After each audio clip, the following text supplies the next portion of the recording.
We are open for negotiations if they happen to return. And this is after what you're seeing on your screen right there are shops that have literally been closed. That's an what looks like a cyber cafe. And you know, some of these businesses thrive where around students, around young people trying to do their assignments, photocopy books that they perhaps cannot afford and therefore want to get copies of them. And this is usually a very thriving business for local towns because larger populations invade the town and there's need for hotels, you know, border operators and landlords and all that. But as the universities reduce, it seems business and local economies are suffering for it. What do you feel about this one? You know, many times we have been talking about stakeholder engagement in the education sector reform process. Yeah. And this is a clear picture, you know, of really what this means.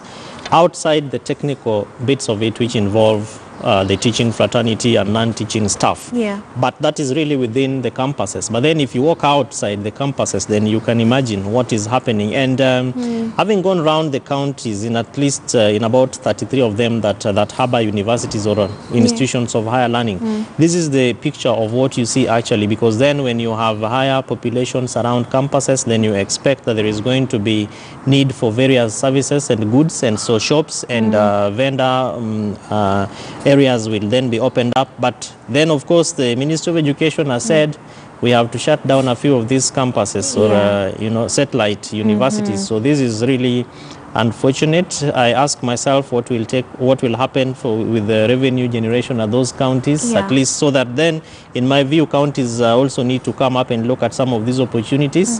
Instead of building new, putting up new buildings, then you can look at the value that some of these buildings, some of them look very interesting, like Ambwere Furaha Plaza in Kakamega town. Kakamega. You know? This really looks quite classy. And so instead of putting up another building, why not just talk to the landlord of this shop, and then you can be able to either rent it or buy it. And, you know, that also will mean that you know, the vendors who are also around those areas will continue to do their business. But of course, the population will be quite different.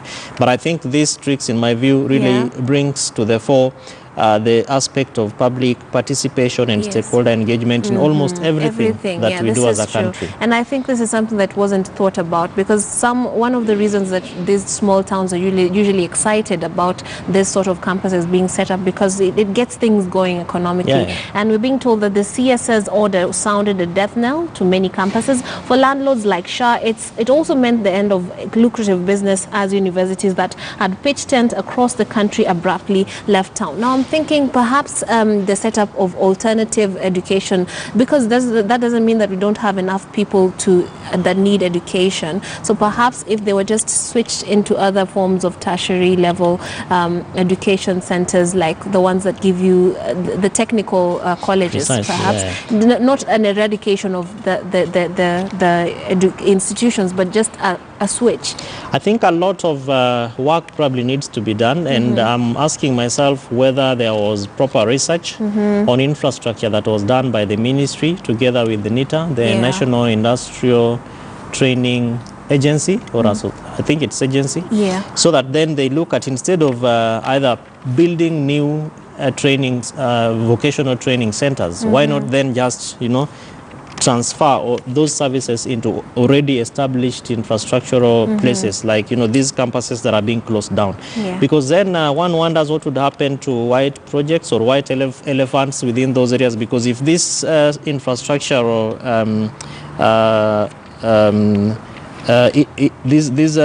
these buildings are not put into proper use, then ultimately they are going to get deteriorated. They are going to go into waste. And so it probably we need to think through a proper consultative process, both at this, you know, lower level and also at very high level policy aspects, which then needs to be guided by research. Because I'm reading places like Karatina, Muranga, Nanyuki, you know, some of them are very small towns that then need these kind of aspects of development for it really to show and also to attract population.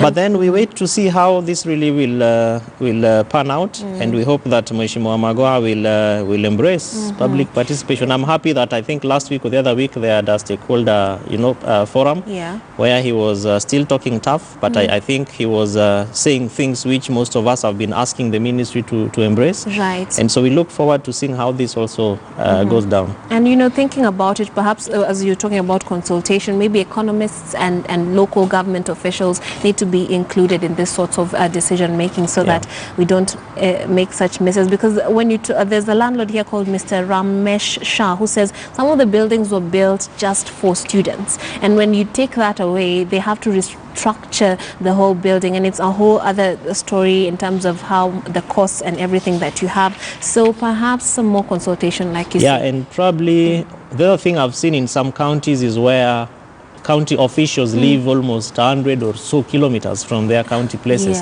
Maybe to also look at how to transform some of these students hostels into proper modern housing units, so that then those county officials can then be able to rent them or even buy ultimately. And consult even with outside countries, because I'm sure there are a lot of other countries that have gone through the same things that we are going through.